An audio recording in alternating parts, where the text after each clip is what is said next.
kerusakannya, kemunafikannya. Malaka wa dzikru lahum wa da'wa li ma'rifatihim. Padahal apa dasarnya kamu pengen terhormat seperti mereka, mengklaim kenal sama mereka? Ya abiqun, wahai orang yang kabur-kaburan, ya, orang yang kabur, pemberontak. Wa ya syaridun, orang yang ngelawan terus. Ya kharijan anda iratil mukhlisin, wahai orang yang keluar dari daerah ketulusan. Al muwahhidin, jauh dari orang yang mengesahkan Tuhan. Min hadhil ummah, dari umat ini. Wahai ibki hatta yabki maka, lebih baik menangis sajalah sampai mereka menangis bersamamu. Uqud fi musibatika, duduk saja yang tenang dalam musibahmu itu, kesulitanmu. Walbis thiyabal azai, dan pakai baju bela sungkawa, ya azza, bela sungkawa, baju hitam, baju kacau. Kalau mau takziah itu bajunya baju hitam, jangan pakai baju warna-warna ya. Nanti kopinya juga tanpa gula, gitu. Atau biasanya dikasih pita kuning pisangnya itu namanya, sebagai tanda lagi bela sungkawa.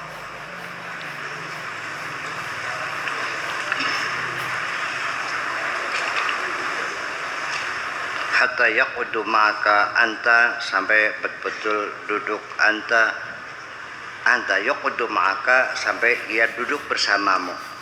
Anta mahjubun wa ma indaka khabar, engkau itu betul-betul tertutup, mahjub, ma'in wa ma indaka khabar, kamu tuh kentutnya aja nggak ada, kamu itu nggak ada beritanya, kamu itu orang yang tidak dikenal sama sekali. Anda siapa? Ngaku-ngaku begitu begini nih, ngaku wali, ngaku ulama. Ya, karena inilah makanya, karena Syekh Abdul Qadir Jilani ngomongnya keras sekali kepada kalangan ulama-ulama pada zamannya, makanya banyak yang membenci. Dan konon dulu berulang kali ada konspirasi yang mau membunuh dia.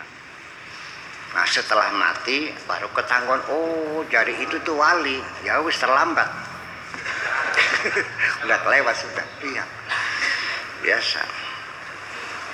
Jadi setelah nggak ada baru kelingan kan. Iya. Sama seorang istri juga, waktu suaminya masih hidup, terus. Iya. Suami orang jam 4 pagi sudah ke sawah tetangga sebelah timur, jam 2 malam sudah pergi ke pasar. Suami gue jam 9 masih gede. Dikiranya tasbih bisa digoreng, dikiranya. Setelah mati, jadi suami saya itu waliullah. Goblok banget loh. Iya, udah ketinggalan. Tapi suami yang baik itu sudah meminta ampun kepada Allah. Iya. Ya Allah, ampunilah segala dosa istriku itu. Iya. Dan pasti waliullah itu nggak mungkin punya dendam pada siapapun, apalagi istrinya. Akhirnya pas mati suaminya, baru dia menangis seumur hidup. Ya, menangis lagi, sedih gitu. Ya, seperti itulah kira-kira. Qala ba'dul salihin rahmatullah alaihi, wailul lil mahjubin, cilakalah orang-orang yang hatinya tertutup. Alladzina la ya'lamuna annahum mahjubun, tetapi mereka tidak mengerti bahwa mereka tertutup.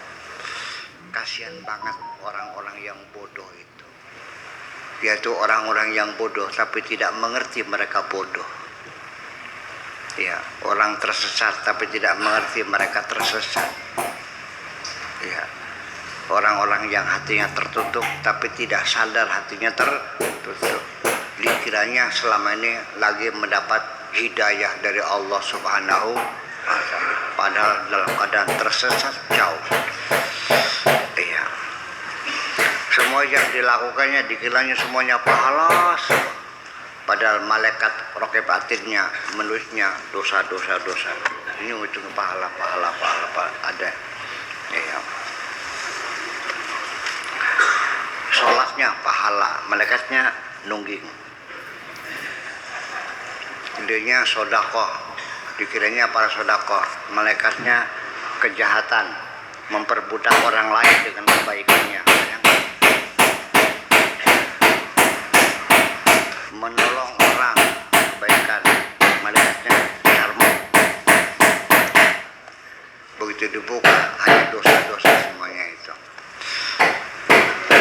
Itu diisyaratkan nanti ada orang-orang yang seperti itu terperangah membuka tidaknya ternyata semuanya dosa semuanya. Wa yahsabuna annahum yuhsinuna sunah. Selama hidupnya mereka menduga selalu berbuat baik. Ternyata dicatatnya kejahatan semua. Sebelum nanti Anda menyesal, cobalah lebih baik kita koreksi sekarang. Introspeksi aja dulu. Percaya nggak?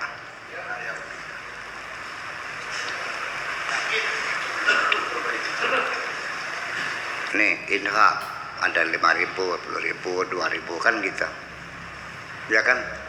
Untuk siapa? Untuk kita semua. Saya mah nggak pernah. Saya nggak tahu jumlahnya berapa. Itu bukan untuk saya ya. Untuk kita barangkali ada teman kita yang nanam padi, wayahna cemprot nggak ada duitnya, bisa pinjam di sini tanpa bunga. Ada yang pinjam itu nggak bayar-bayar?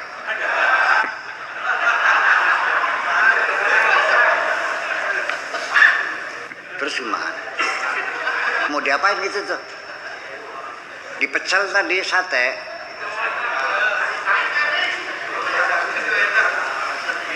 Jadi sengaja ikut ngaji hanya supaya bisa pinjam uang tanpa bunga. Setelah pinjam udah nggak ngaji lagi. Ada nggak satuan begitu? Ya sudah gimana? Masa saya marah? Nggak usah, ya udah gitu. Ya. Jadi artinya saya kasih tahu, ketika engkau masih ingat akan kebaikan-kebaikan yang pernah kau lakukan, masih segar dalam pikiranmu, aku pernah nyumbang ini masih ingat.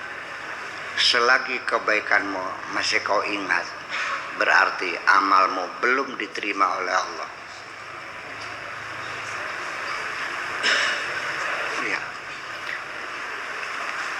Uang sudah masuk amplop, alamat ditulis, tapi tidak dikirim-kirim, dikantongin aja, nyampe nggak? Ketika yang kau bantu melakukan kesalahan, kamu marah nggak? Ngucap-ngucapakan boleh? Otakmu di mana? Lupa nggak dulu kamu saya bantu tuh? Selagi engkau masih kecewa atas kebaikanmu, itu adalah kejahatanmu. Dengar baik-baik, selagi engkau kecewa atas kebaikanmu, sudah bukti itu adalah kejahatan. Artinya apa? Kau berbuat baik untuk memperbudak orang lain dengan kebaikanmu itu, supaya nurut kan?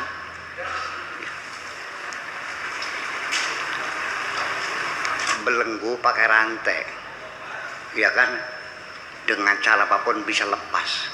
Tapi belenggu dengan kebaikan sampai mati nggak pernah lepas. Betul nggak? Ya itu persoalannya, hati-hati. Udahlah, nggak usah ngitung pahala dah sejak sekarang udah.